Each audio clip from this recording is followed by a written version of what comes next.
Better late than never, I guess. Just yesterday, Governor DeWine of Ohio finally doing something about the East Palestine train derailment that happened back in February. Yes, that was 5 months ago.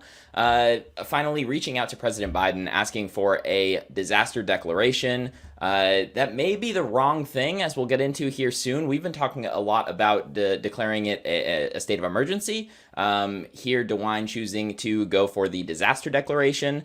This all comes after the NTSB hearings that just happened in the last few weeks, where we learned that those vinyl chloride cars that were detonated in this small town, essentially creating a toxic plume of smoke, spreading chemicals for miles and miles away, really didn't need to be detonated, at least according to the company that owned the vinyl chloride.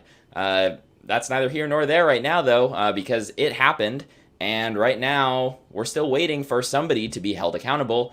Meanwhile, residents of East Palestine still struggling, still dealing with health issues, still dealing with financial issues, still dealing with folks who are trying to move. But let's get into the actual disaster declaration request that was sent from Governor DeWine to President Biden. So this is the actual document. I won't go through the whole thing, but there's a couple key points that stand out to me. So, Dear President Biden, on March 7th, 2023, the state of Ohio was granted an extension until July 3rd, 2023, to request a major presidential disaster declaration relating to the train derailment and release of hazardous chemicals that occurred in East Palestine, Ohio, from February 3rd through February 6th, 2023. On June 13th, 2023, the state of Ohio requested additional time from the Federal Emergency Management Agency to request a major presidential disaster declaration as the state continues to evaluate long-term needs. This request was denied by FEMA on June 29th, 2023. Currently, there are no unmet needs that have been reported to the state. That's a big red flag that we'll get into in a second. However, this is due to the voluntary actions of Norfolk Southern. The possibility remains that the voluntary support provided by Norfolk Southern could at some point in the future cease, and this declaration is needed to ensure that the state and federal government use all resources available to step in and provide the community with needed assistance. Therefore, under the provisions of Section 401 of the Robert T. Stafford Disaster Relief and Emergency Assistance Act, and implemented by 44 CFR, I request that you declare a major disaster for the state of Ohio as a result of the unprecedented train derailment and release of hazardous chemicals in East Palestine, Ohio on February 3rd, 2023. Now, this gets into some of the details as well that went on during this disaster, but one major issue here is that I don't know that this is the correct label underneath the Stafford Act for this to go through. There are a couple things that we're going to get into in a second, but first, the major glaring line in this was, quote, currently no unmet needs have been reported to the state. I mean, clearly, if you all have been watching Status Coup over the last 5 months, you have seen not one, not two, not three, probably a dozen or more unmet needs that the residents of East Palestine have been dealing with, again, for the last 5 months. This happened 5 months ago. This has not been like, this hasn't magically gone away, even though if you watch mainstream media, it has gone away. You haven't seen it anywhere.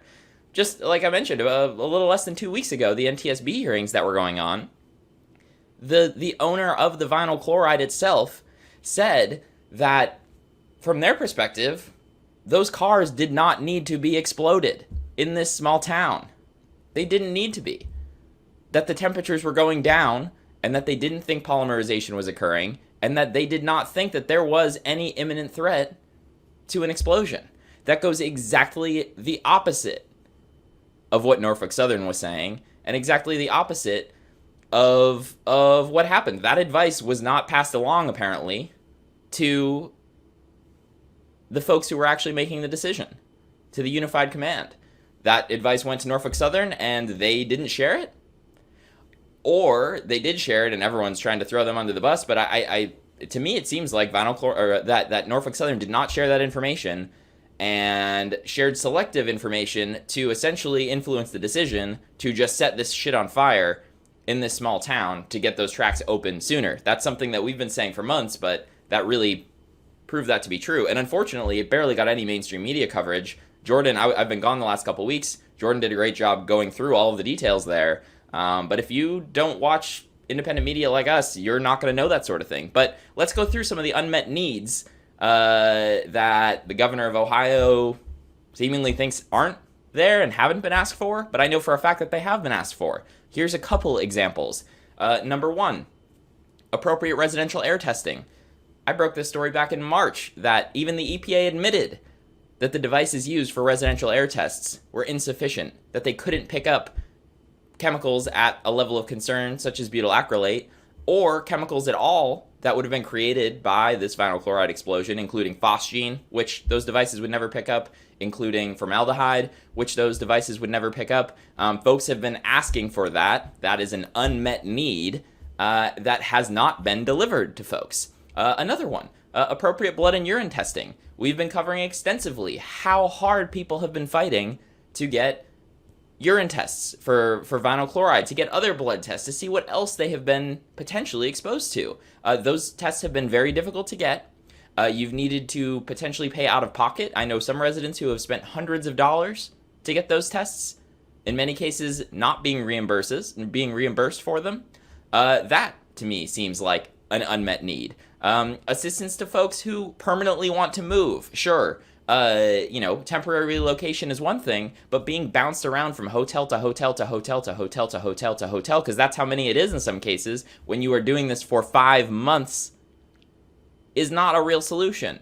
A real solution would be, hey, we'll give you the money to buy your house and we'll sell it later, or something along those lines. There have been sorta conversations from Norfolk Southern about doing that, but it hasn't happened. And then, a last unmet need is these folks are literally having to go to the person who caused the problems in the first place to beg for assistance. And then they're made to in some cases, we've got direct quotes from some of these people where they've been told the gravy train is going to leave soon.